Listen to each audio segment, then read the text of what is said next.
Assalamualaikum warahmatullahi wabarakatuh. Alhamdulillah hamdan wa syukran ala ni'amillah, salatan wa salaman ala rasulillah wa ala alihi wa ashabihi wa mawalah, amma ba'du. Hadirin para netizen yang dimuliakan Allah Subhanahu wa ta'ala, pada kesempatan kali ini kita akan membahas tentang dakwah. Dakwah artinya mengajak. Ud'u ila sabili rabbika bil hikmah wal mau'izatil hasanah wajadilhum billati hiya ahsan. Ajaklah kepada jalan Tuhanmu bil hikmah wal mau'izatil hasanah, dengan hikmah, kebijaksanaan, tamthil, akhlak budi pekerti, wal mau'izatil hasanah, dan tutur kata yang baik. Wajadilhum billati hiya ahsan, dan berdiskusilah, bermujadalahlah, bertukar fikiranlah dengan cara-cara yang terbaik. Itu arahan dari Allah Subhanahu wa ta'ala. Jadi bagaimana kita mengajak kepada jalan Tuhanmu? Jalan yang mana? Yang disepakati benar. Ihdinas siratal mustaqim, tunjukilah kepada kami jalan yang lurus. Apa itu jalan yang lurus? Ya, yang tidak bengkok-bengkok. Siratal ladzina an'amta 'alaihim ghairil maghdubi 'alaihim waladdallin.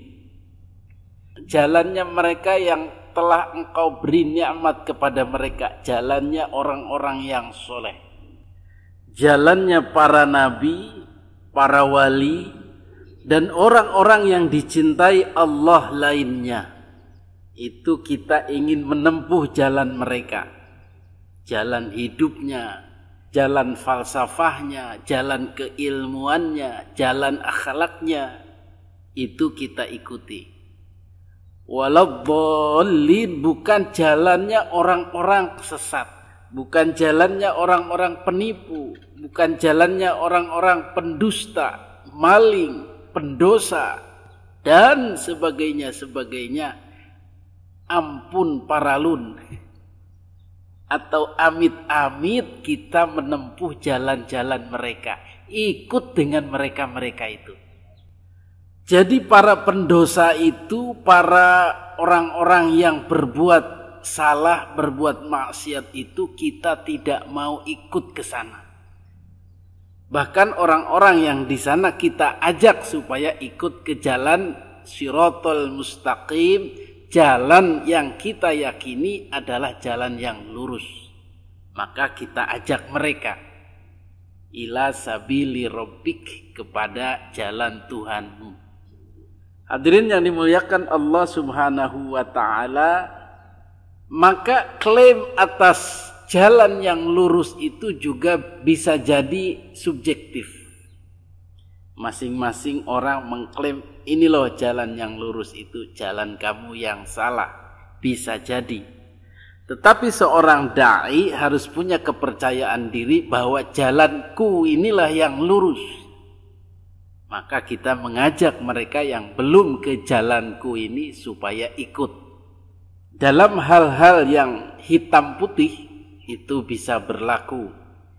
Ketika seorang da'i mengajak seorang pemabuk berat kepada jalannya yang lurus, maka si pemabuk berat ini akan ikut, atau paling tidak respect, nanti ikut. Tetapi ketika yang menjadi klaim adalah hal-hal yang kelihatan sama-sama benar, ini yang agak membingungkan. Maka jalan satu-satunya adalah kepercayaan diri si da'i tersebut. Seperti Wahabi mengatakan, inilah jalanku yang lurus, ayo orang-orang NU ikut aku.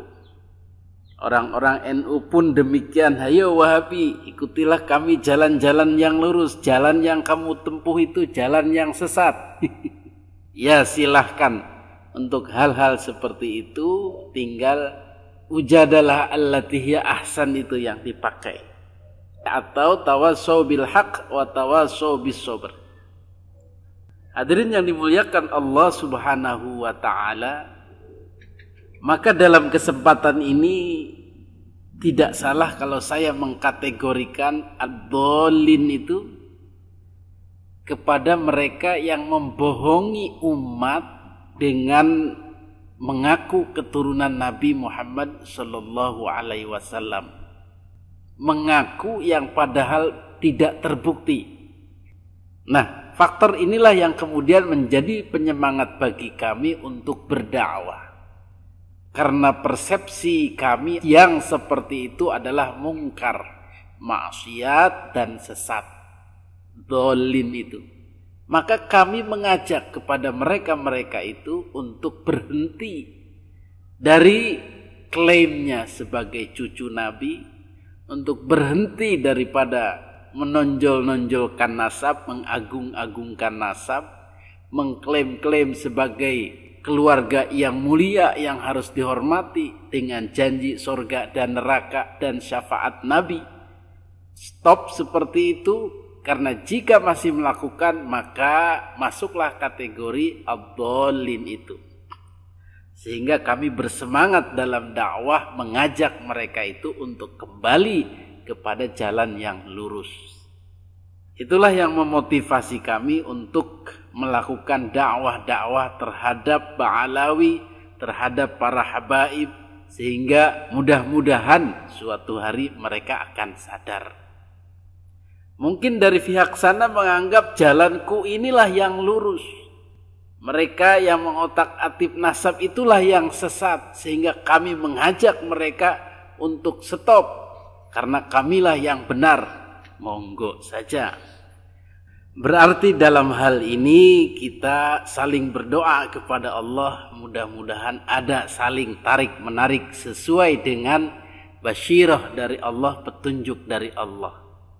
Kalau saya pribadi insya Allah yakin, karena mau dipikir bagaimanapun tetap ini merasa tanggung jawab untuk berdakwah.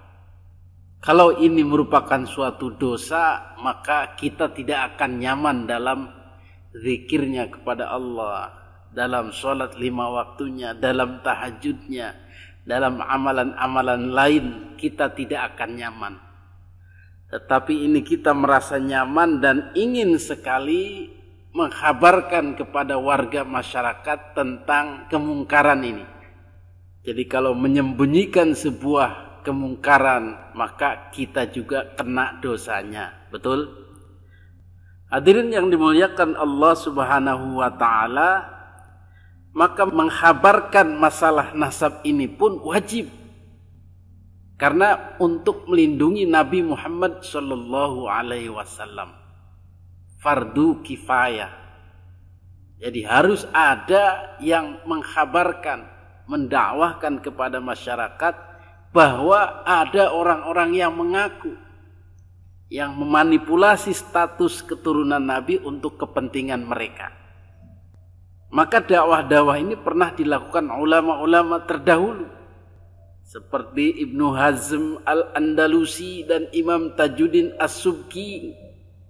Mereka juga menghabarkan kepada masyarakat, mendakwahkan kepada masyarakat bahwa ini loh mereka yang bukan keturunan Nabi tetapi mengaku-ngaku. Seperti Ibnu Hazm al-Andalusi dan Imam At-Tajuddin As-Subki, mereka membongkar kepalsuan nasab Bani Ubaid. Kemudian ada Imam Al-Hakim An-Naisaburi juga membongkar kepalsuan nasabnya Abu Bakar Ar-Razi yang mengklaim sebagai keturunan Nabi atau zuriyah Nabi melalui Muhammad bin Ayyub Al-Bajali. Ada juga Az-Zabi membongkar kepalsuan nasab Ibnu Dihyah Al-Andalusi.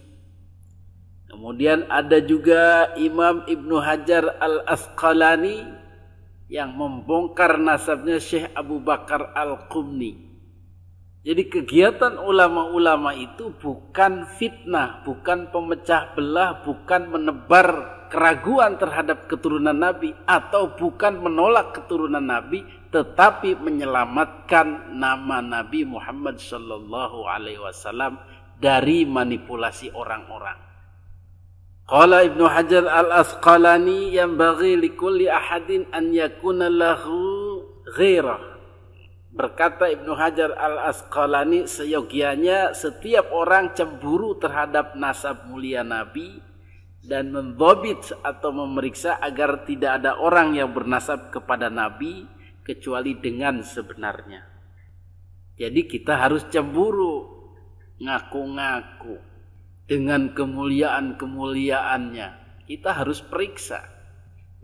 Kemudian Syekh Ibrahim bin Qasim berkata, dan seorang alim tidak boleh menyembunyikan ilmu nasab ini, termasuk amanah dalam ilmu, dan membongkar tercampurnya nasab adalah bagian dari amar ma'ruf nahi munkar.